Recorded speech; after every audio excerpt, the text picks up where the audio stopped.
Akka mooltan kabajamtoota daawwattoota keenyaa Finfinnee Integrated Broadcasting irraa oduuwwan gaggabaaboo sa'aatii kana qabannee dhiyaanne isinitti hima. Oduuwwan sa'aatii kana isinitti himaa isin faana kan ture ammoo Amboruu Mashiiti.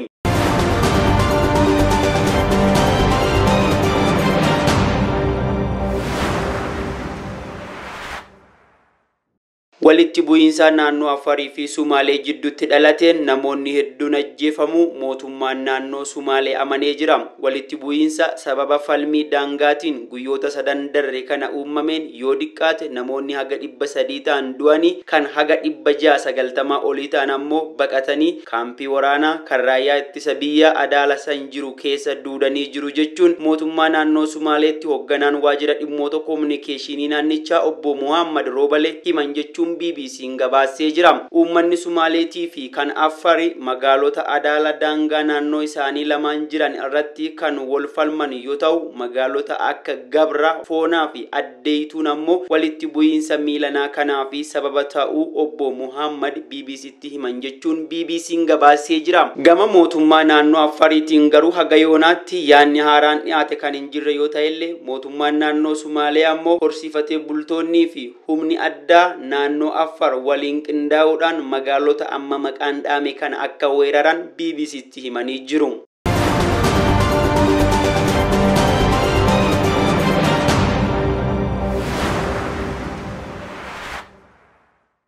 Sagantaan sagalee soorata addunyaa kuufamni midhaanii kan naannoo Tigraay keessa jiru haga jimaata dhufuu qofa kan turu yoo ta'u sun dhumatee jennaan garuu wanni uummataaf raabsan akka hin jirre addeessee jira.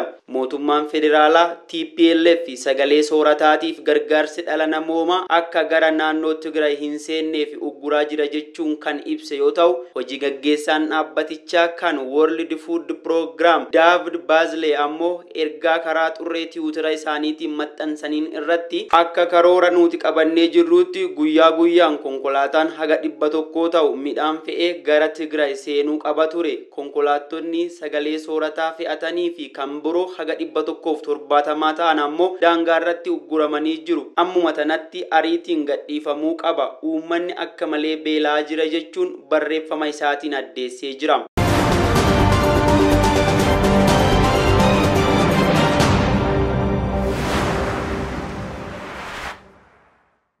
Odeeffannoo biyya alaarraa arganneen ammoo Naayijeeriyaan sababa baatii waxabajjii miilanaa kana irraa kaasuun Tiwiitara uggurtee turteef jecha beesee Ameerikaa haga miiliyoona 240 olii kasaartee jirti jedhamee jira. Rakkoo tasgabbii hordofsiisuu mala jechuun kaampaaniin Tiwiitara barreeffama pirezidaantii biyyattii Muhammad Buhaariin kan waa'ee sanyii leellisu haquu hordofee pirezidaantii Muhammad Buhaariin ammoo aariin guutamanii Tiwiitara guutummaa biyyattii keessatti akka cufamu fi ajaja dabarsanii turan. Uggura Tiwiitara irratti guyyoota 51 qofa keessatti ammoo Naayijeeriyaan beesee sila argatuuf maltu doolaara Ameerikaa miiliyoona 243 dhabdee jirti jechuun NetBlock Coast gabaasee jira. African News wabeeffanne.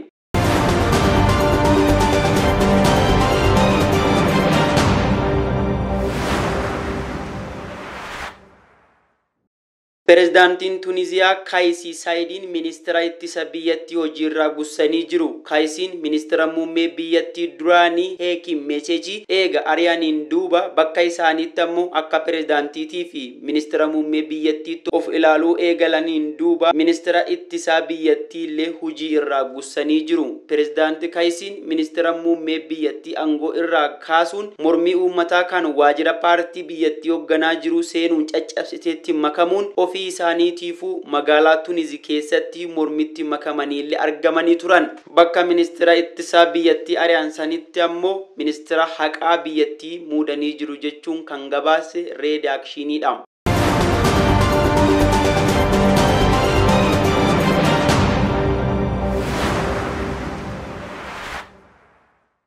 Oduuwwan gaggabaaboo sa'aatii kana qabannee dhiyaanne fixannee jirra. Amboruu Mashii ture. Waan nu faana turtaniif galata guddaa argadhaa. Qophiin Finfinnee Integrated Broadcasting kan hafan ammoo kan itti fufutaa daawwadhaa.